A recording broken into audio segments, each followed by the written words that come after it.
There's a question mark there, so that's very much one of the reasons that I was interested in being here today is if you like a discussion I'm interested to have with the community. So I would suggest that arguably DevOps is a driver of organizational change. Some of you have probably seen this already done to death, but I always think it's good to not take yourselves too seriously. So this is a particular definition. Let's face it, that's one of the struggles we have, is defining DevOps. I think this is an excellent summary to just set the tone for us. Currently with Lebara. So Lebara exists to make migrant lives easier, communications, entertainment, financial services, telco background, so very much that calls provider. You'll see us at the airport, you'll see us at the news agents. But we're right in the mix of a lot of those changes that are happening in the broader telecommunications industry and inevitably threatened by those newer digital players, so the WhatsApp, the Vibers, the WeChat. Again, in the context of today's conversation, I think material to how do we flip a different model, how do we operate a completely different way, because certainly the traditional telco model is not fit for purpose for the digital channels going ahead. We operate across 8 countries, 6 million customers, about 250,000 retail points, about 1,000 employees. I've only been there a very short time, so I'm still very much getting up to speed, but it's highly relevant for the context of today's presentation in that I'm certainly viewing the DevOps model, if you like, as how we operate across the entire business. I'll be relaying some experience as well from my previous role as Group CTO at William Hill, also Head of Technology at the phone book and the directories business at BT. Operated as a consultant through the 2000s. It very much spent that entire decade with this problem. So anybody who tried to do any material e-commerce deliveries through the 2000s certainly headed into this problem every single day. And I go all the way back to the beginning of my career, the pre-dawn era of Netscape even. Why do we care? So, why does any of this matter? So I think the founding point, the context point for all of this topic is very much around how much the world has changed. And we all work in organizations, most of which predate this era, many of which have their foundings in industrial times, if you like. There's something going on. So this illustrates, relative market cap value swaps, if you like, over a 3 or 4 year period. I think it's a snapshot from around a couple of years ago.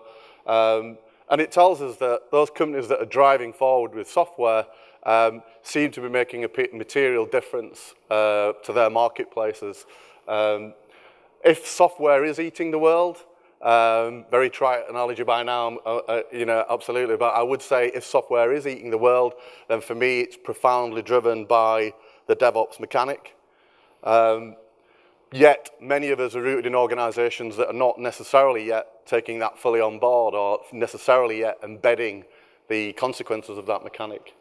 So, it's very often the case that we do have these completely distinct teams, and we really truly are squaring a circle. It's not unusual, and I'm sure many of you work in organizations where these teams are geographically distributed.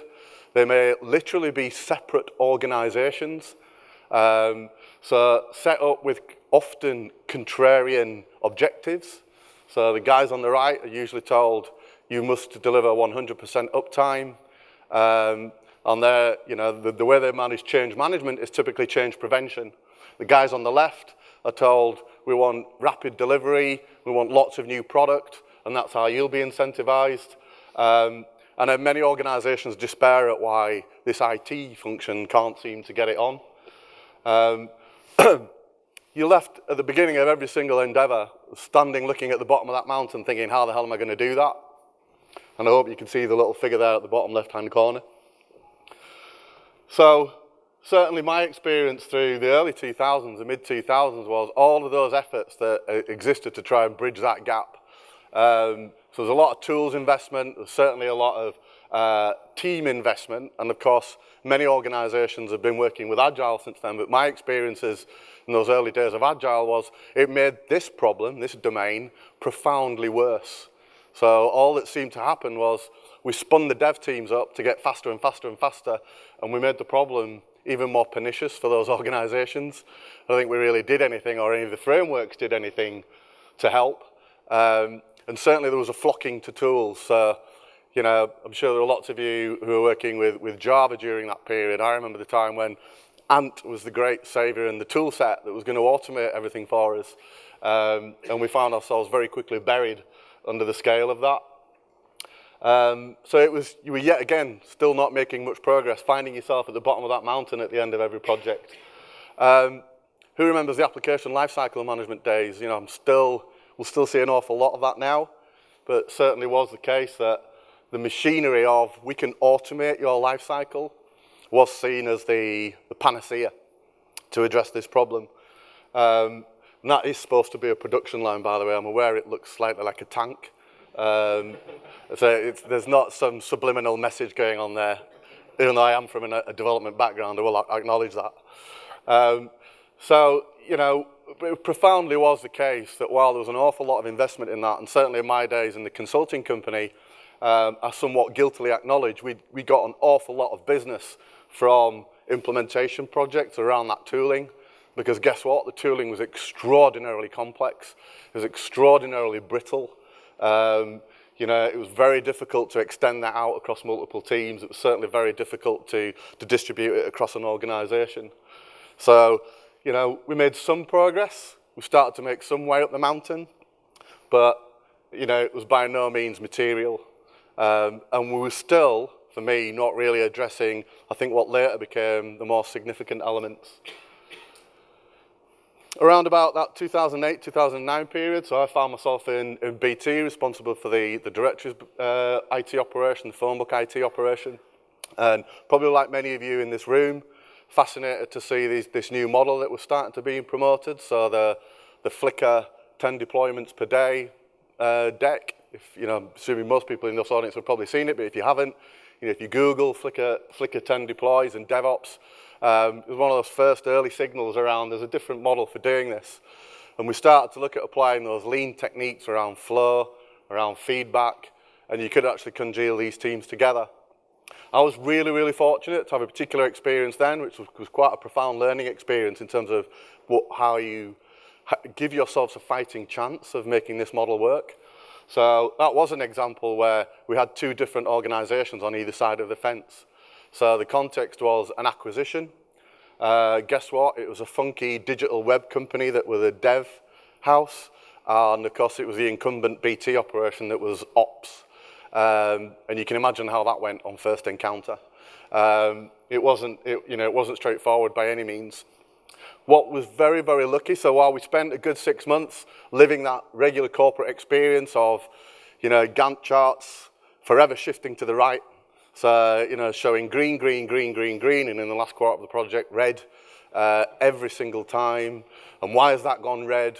And, you know, you'd have the project manager sitting there tutting, shaking their head, saying, deploy, let us down. You know, we were looking great. We had it all in line. Deployment had it in their schedule. Deployment let us down. You know, and of course the war rooms start and everybody gets into the war rooms. And deployment, of course, is saying, well, nothing that's being handed over is fit for purpose. And certainly even at that time, even though this is several years ago, I certainly found myself thinking, is this really going to be my life? Like, I seem to have spent my life in this conversation. So it was good to start to look at a different model. What helped us in that context was, because it was an acquisition, of course, we got an awful lot of sponsorship to make this team model work. It was fundamental, actually, in the end up, because we were allowed to create a combined team with a combined identity. And I know that if you wind back 6 months prior to that, certainly in either of those organizations, you wouldn't have been allowed to do that. But because tens of millions had been spent on an acquisition, which must work at all costs, the people were quite prepared to try anything. And we certainly got that benefit. So literally, from creating a combined team, from creating a new identity in the team, it gave us a completely different dynamic. It took a significant amount of time also. And I think that's where, again, I must acknowledge, extraordinarily lucky. So we probably wouldn't have been given that amount of time, but for the fact that this had to work. Yeah, we've made this acquisition, it has to work. So we had a good year to put it together. And I would say it took a good year before you started to see material improvements. But those improvements were significant. You know, so at that end point, we found ourselves getting out to from, you know, one release per quarter to certainly a release every week. And you could actually draw a line between the end of year financial performance, which had released a bunch of new features, a bunch of new pricing mechanisms for the product, which gave the organization a 40% uplift in revenue. So whenever there are those anguished conversations around, if you build this life cycle, if you build this working model, I can understand how it's better, but what business value does it bring? I think in the right product context, it brings material business value. You get straight to that revenue all the quicker. So we're a little bit further up that mountain. We're making genuine progress here now, but we're still only able to see the summit. Why are we not all the way at the top? Because again, my experience and the reason why I started getting interested in the organizational wide implications of this are that as that team coalesces and builds its identity and starts to get more confident, we then started to see that other parts of the organization became the problem. And it is classic flow theory, if you like, theory of constraints. The problem moved somewhere else. So our next problem became the contact center operation. So the rate of release was no longer being sustainable without keeping them involved an awful lot more dynamically. And the traditional project controls, if you like, weren't dealing with this at all. So while we'd combined those two IT teams, that was still seen as an IT delivery, and they were still certainly liaising with business, in inverted commas, at one arm removed. Which is where I started to get more interested in, if we've got this pattern right for these two units who were separate units, maybe it can help us adopt this pattern for the rest of the organization. And as you zoom out, you start to zoom out and consider that, and if you like, take that systems thinking view of the world, then, you know, why not include more of these elements? And the next encounter for me was, you know, lucky enough to be at William Hill at a time when they were making very significant changes. And the learning point here was, okay, in what contexts do you apply this new model? In what contexts do you explore it? And I think we all inevitably, those of us that are leading teams, we all inevitably look for those opportunities that mean, how do we do this as an experiment to make sure we don't get it wrong? So there's an awful lot of fear around how different the model is to an incumbent enterprise team especially. Therefore, we have to tread slowly, tread softly. I think what was interesting here was how big the bet was made, and if a gambling company doesn't bet, who's going to? So it was interesting in the sense that we go on later in the presentation to look at the cultural elements around DevOps. They're all really, really difficult organizational problems, which with the best will in the world, you know, a bunch of people in an IT team, if you like, are never going to be able to solve. How do you get the sponsorship for that? I think one excellent way of getting sponsorship is by giving your endeavor, if you like, and this model, using this model in the most mission critical thing that the organization is doing, because that does buy you an awful lot of support. Albeit some people would see the word support in inverted commas, as in, you know, you're absolutely on the hook. But it was profoundly material in the level of progress we were able to make in setting up the culture and the environment. The flow through from there, and again, you know, the scale was fairly significant. So whereas at BT, we'd gone as far as about 50 or 60 people incorporated in the model, here now, you know, it's the main .com delivery for the whole organization. It's the main revenue model for the whole organization. The operations that you'd call DevOps, in our terminology, was spanning some 350, 400 people across several different locations. So Gibraltar, London, Leeds, even parts of Tel Aviv. Spectacularly distributed operation. And again, we had to take our time to get there. So this was fairly relatively recent. I mean, this was only like 3 years ago. If you think about 3 years ago, there were already a bunch of really mature toolkits. There were already lots of practices out there, lots of organizational learning. there were already lots of professionals and practitioners, and of course we hoovered up lots of them. We hired all the practitioners we could find. There were already lots of consulting companies with the expertise, and of course we engaged the consulting companies. My experience has been none of that accelerates you. It might underpin you, yeah. It might, give you some assurance, but the acceleration is down to how quickly the teams create their own environment to get to work on this together. So we're looking at a good 18 months before you started to see a genuine pattern emerge, where you could say this is clearly a different organization now. And the proof points were really, at the beginning of that cycle, it was literally 4 releases per year. And at the end of that cycle, they were literally releasing on demand. So, something like 5, 6, 7 releases per week. Real telling point, as well as there was certainly some good revenue impacts, but a real telling point is, off the back of that, the main app ended up in the top 10 of the iTunes charts. And it was very clear that the responsiveness of the team to the feedback was making a material difference to how successful the app was now. Whereas you wind back 6 months previous, it was way off any of that kind of curve. So you could spot the material difference it was making, being able to move quicker, and that mechanism. You carry on zooming out. Why not apply this throughout the whole of the organization? There's some pretty arbitrary acronyms in here because I couldn't fit them on. But marketing should be in there, sales should be in there, finance should be in there. Why not adopt this model and treat the organization as a network, start to blend those practices the same way that we do in the technology teams. So I was starting to acknowledge there's no reason why a developer can't deploy, there's no reason why a so-called ops person can't write code in a world of infrastructure as code, then maybe there's no reason why a tester can't be the guy who makes the product call, because that's how well they know the product. What's the difference between a product manager and somebody who knows the product inside out can make exactly the same call? Maybe a lot of these delineations are completely artificial, and if we empower the team, they can make an awful lot more progress. Because I'm only 3 months in, I can be brave enough to declare this is the model that we are exploring with Lebara. I don't think there's actually any boundary to the scope of DevOps once you're comfortable with the model. Feedback and flow should relate to every part of the organization.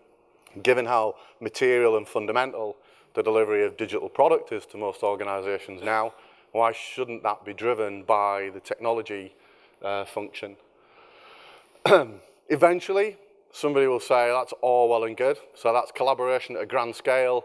We are that traditional corporate now. We have got those divisions. We have got completely different matrices in place, incentive models in place. And somebody is going to mention the C word and say, well, what about that whole cultural element? And then you start to get into real trouble because, of course, over the last 2 or 3 years, everybody overlays that with digital. And we start to see this fog emerge. And there's a risk we can lose the plot. And before you know where you are, you're seeing plans appear to say, we've got to start putting foosball tables in here and making sure we've got bean bags, and are we giving the developers pizza regularly enough? And it's all far too cosmetic. So, instead, I would suggest it's time for those material conversations. So I'm sure lots of you read the Phoenix Project. I'm bound to name call that with Gene's conference. But those really, really difficult encounters that have to occur between the team members to make collaboration happen. Alchemy, chemistry, biology, it's all in there. I don't see any way of accelerating that. I only see the responsibility and the obligation for the organization to sustain it and create the environment for that to work its way out. So I don't know how many of you come across the OZ principle, the book. But again, in my experience, it's been the best way of ensuring that the cultural change happens. You can message all you like, you can send the cosmetic signals as much as you like, but the culture won't change until people have lived a different experience. And in most corporate environments, that's the most difficult thing to do. So, how do you give them those new experiences means it generates a new set of beliefs. And off the back of those new set of beliefs, people start acting differently. And when we start acting differently, we get those completely different results. So, for me, that's profoundly the biggest element of that. How do we change the culture through action? How do we stop top-down, if you like, structuring, and how do we verify that through the bottom-up culture elements as well. So I think the art is to parallel those initiatives. You do need profound executive support to pull this off. You do need to create that momentum. But in my experience, you have to underpin that with work that you do know is going on at the ground level of the organization to make it true. And the last thing is to, if you like, deliver to the teams, this is the model we are going to use for you. So where to start? Certainly in terms of hard lessons learned, I'm certainly by no any means prescribing what works, but I certainly learned a few lessons in terms of what doesn't. When we do that zoom out, when we look at the wider organizational implications and we look at, imagine everybody was pursuing the DevOps model of feedback and flow. Imagine we are being a lot more entrepreneurial, a lot more aggressive around, and if you like, questioning around some of these role demarcations. Then it does beg questions around how we're currently structured. So it impacts the HR function, it impacts finance.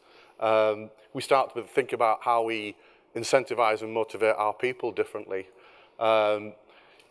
Maybe those brittle definitions of, is it something like, literally dozens of job descriptions, I think, in the BCS Sophia portfolio, maybe they're no longer relevant. Maybe those demarcations are no longer relevant because practices are much broader now, and maybe it's those broad practices that we need to be encouraging.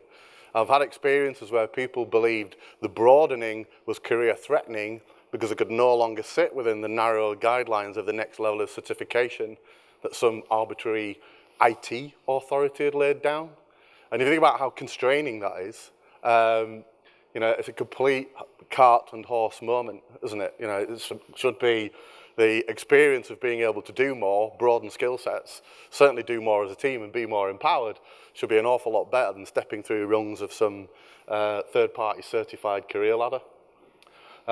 Creating those multidisciplinary teams is extraordinarily difficult to do. So at some point, you've got to break out of the cover. So we can to a certain extent, do what we like under the IT hood, and maybe the business barely even notices. But to really make this model work, at some point, we've got to be clear. Tell the business the dirty secret. Do you realize these two elements were running completely in isolation, and we've had to work on bringing them together? But if that's true for this team, it's got to be true for an awful lot of the rest of the organization as well. And reflecting on how you give a team the ability to be able to work in this model, then the most difficult element, without any question of a doubt, is a mature, existing P&L, successful organization having to get comfortable with a mechanism of autonomy. Because it's almost an adverse principle of everything they've learned in their entire management careers. And last but not least, so I'm not massively dwelling on tools here, but acknowledging the spectacular improvement in certainly tools and frameworks over the last few years, make sure the team does have the freedom and entitlement to plug into the communities that are generating those. And certainly my experience has been it's the open source communities that are going further and faster with all of this. So yeah, out of those functional silos, we start with our own teams. We break out of the pattern. We create the true multidisciplinary teams, which allows ops and dev to start merging, but also starts to drag in maybe some of the other roles start merging. Another element relating to around the whole flow constraints model and theory of constraints, it's very interesting how, given every IT department out there has got a spectacular problem with demand management, and that the business has this expectation it can throw everything in the top of the hopper, and if we shout at it loud enough, things will come out at the bottom of that machine eventually, but we all think it's all far too slow, and I wish somebody would just sort out this blob of IT. When you bring the delivery this close to the individual P&L, then all of a sudden prioritization is free, because you've got a constrained resource. You're no longer throwing this at a pool, you're throwing this at a constrained resource. And actually the P&L owner now starts to become responsible for the management of this. It's no longer a supplier and buyer conversation, which an awful lot of corporate IT conversations are. we're no longer in that mode. We're both accountable and responsible for delivery. One of the points we're wrestling with at Lebara is how do we triangulate P&L and product and tech and willfully make it, if you like, a fuzzy thing. Not allow one to be able to point the finger at the other, because one dies, they all die, if you see what I mean. One sinks, they all sink. But one flies, they all fly, yeah? Similarly, recognizing the power of this model to be able to pivot the organization at a completely different mode of delivery. So lots of us working in industries which are mortally challenged by new digital models. Certainly in telco we are. I would suggest it's highly unlikely that people are going to second guess what's going to be the product that if we put capital investment in for the next 2 years is going to make us successful in 5. Entirely unlikely that's going to be true on the basis that it's unlikely we know what Google, Facebook, Apple, Samsung's and the rest of them's plans are. We're entirely dependent on their ecosystem. So how do we build a model which means this organization is brilliant at experimentation. It no longer has to second guess. We no longer have to make the multi-year epic plans. We can find the winning initiative and get there quickly. It's at the core of DevOps principles, be able to release quickly, be able to get that mechanism out there. So all of a sudden, we're making a material difference to the commercial success of the organization, which brings you right into, if you're running all of those experiments, you're going to get very good at failure. And I think here again has been another element where it's certainly been a struggle in most large organizations to recognize the reality of comfortable with failure and the conditions of failure. Recognizing that attempt to prevent things from failing, if you like, is one of the constraints that prevents them also from releasing innovative product.